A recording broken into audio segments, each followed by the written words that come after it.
So I still remember my first Halloween as a teacher. I was so excited to bring one of my favorite holidays to life with my little kindergartners.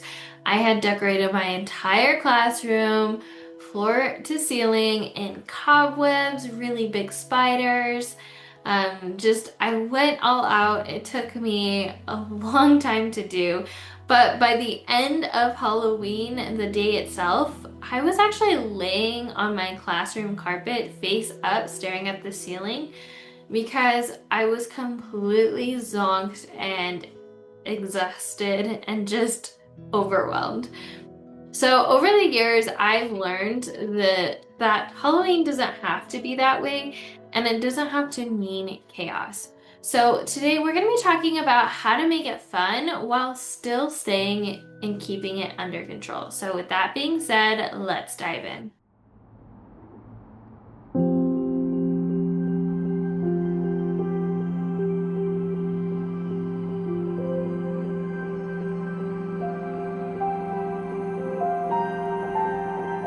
So, the first tip I have for you to make Halloween fun without losing your complete mind when it comes to having that day is to plan for high energy. So, students are naturally going to be more excited not only that day but that entire week. So, since the energy is going to be high, that means behaviors are just naturally going to be on the rise. They're going to need extra reminders, and let's be honest, many families are giving their students sugar for breakfast right now, which just makes it a whole lot harder to keep them under control.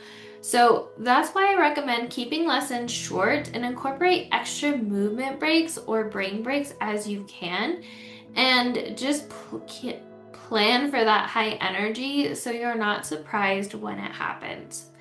The second thing I recommend is to keep routines tight. I thought when I had my first Halloween that I would do fun activities all week and just completely throw the schedule out the window, but what ended up happening is it made for a chaotic week. My kids were dysregulated, they didn't know what to expect, and it just led to a huge rise in behaviors. So instead of throwing off the routine and causing more chaos, I recommend keeping routines tight. So, structure actually makes fun smoother. And so, what I ended up doing is I kept the same schedule but switched out our typical lessons for activities. So, for example, during math time, I would still have our typical math, but I might incorporate Halloween activities during that time. For reading, I kept it at our normal reading routine, but I might have done something, a fun twist for Halloween for that year. So keeping the structure the same is really going to help you prevent a lot of disruptive behavior from happening because there's still some structure in the day that'll help regulate your kids. The third thing I recommend is to use transitions wisely. So when it comes to going from one activity to another, this is actually the number one time when most disruptive behavior occurs. So it's really important to lean into procedures during this time. Reteach procedures and transitions as necessary to keep the structure and to keep disruptive behavior on the low. I have a classroom procedure slides. So I have a specific way that I teach classroom procedures. So if you want to see what that's like and you want examples, definitely go check out my classroom procedure slides. I'll link in the description, but they're already done for you and they have everything from lining up to coming in the morning to turning in homework or turning in assignments. And it just kind of gives you a general idea of how, not only how I teach procedures, but which procedures I'm teaching in my classroom. And also what I like to do during this time is I like to really lean into classroom jobs and music. In previous weeks of content, I've actually talked about how I personally like to use music to transition from one activity to another. So if you want to learn more about that, definitely go check that out. In the past weeks, like I said, I've talked about how I use classroom jobs and music to minimize disruptive behavior during transitions. The next thing that I highly recommend you do is to channel the energy. As we talked about earlier, energy is going to be on the rise. students are going to be naturally more energetic. So how can we use that energy, that extra moving around? How can we give that a purpose? So here are a couple things that I like to do specifically during the week leading up to Halloween to kind of help channel that energy in a specific direction. So the first thing is themed activities that review or teach new content. I like doing for primary Pete the Cat and the Five Little Pumpkins. I actually do a whole theme that week around this. So all the activities we do are going to be from that. And oftentimes I won't teach any new content. If anything, I'm just reviewing what we've learned in the year so far. And I use that as a review week because oftentimes my students have such high energy that learning new concepts at that time is just not really realistic. Another thing I like to do is maintain boundaries, especially during this week. It can be really hard. Like I said, our kids' energy are everywhere. They might become dysregulated. Their diets might be impacted. Their sleep schedule might be impacted.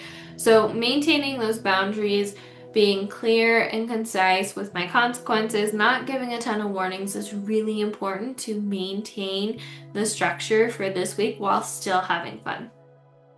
Another thing I like to do is extra mindfulness and grounding activities this week to bring energy down. So whenever I notice that the energy is starting to rise up, I might put something on, whether that's a video on YouTube, like baby animals, fall ambience while they work.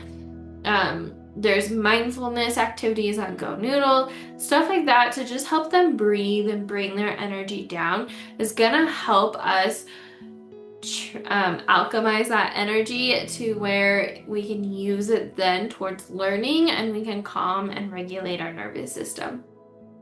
And then the last thing I like to do is I like to model a calm energy.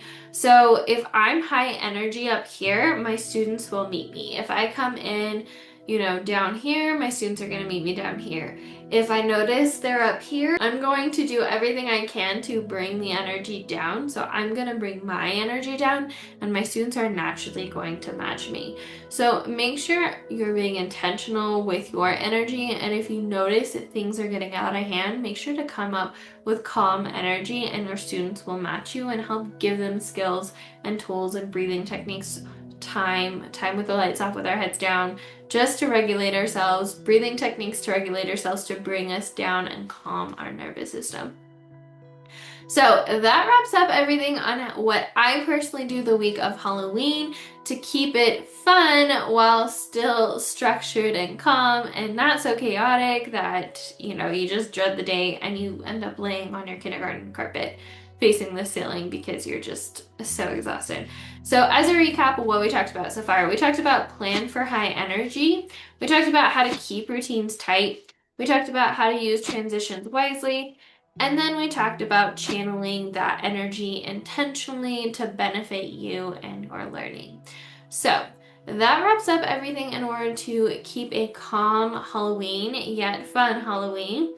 If you found this helpful, I really appreciate it if you could like or subscribe. That way, wherever you're tuning in from, that way more teachers can get more content like this.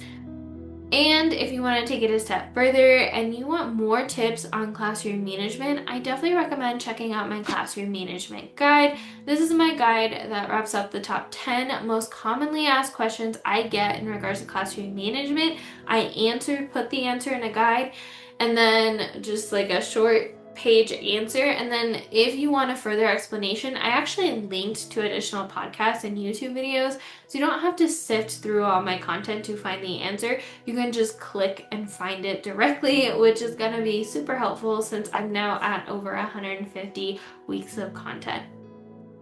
So it's free, my gift to you, definitely go check that out. If you want to take it a step further and you want the templates, things like those classroom procedure slides I talked about, if you want things like my classroom jobs, how I run those, you want super improver walls, you want to see what my communication with family looks like in regards to behavior, definitely go check out my classroom management bundle. This bundle has all of the done for you templates I use in my classroom. Even if you want inspiration and just kind of a behind the scenes look at what's going on in my classroom, definitely go check that out for inspiration. And a step further, if you want to know the strategy behind everything going on in my classroom, definitely check out the Present Teacher Circle. The Present Teacher Circle is my community where I help new and first year teachers come up with systems that work best for them. In the first couple months, we focus on classroom management. I have lessons in there, templates, and even a 15-day classroom management challenge. And then once you move on from there, what I like about this program is there's so many other topics we cover. For example, a couple months we talk about planning, a couple months we talk about grading. We talk about prepping, communication, everything you need to know as a new teacher. And what I love about it is it's all open. So you can jump around and focus on whatever you need at the time, or find your answer in there, or find templates in there. So definitely go check that out. We would love to have you. That wraps up everything. Which one of these strategies are you going to be using this week for Halloween? Let me know in the comments or send me a DM. I would love to know. As always, remember we are stronger together, and I'll see you in the next one, Teacher Bestie. Bye!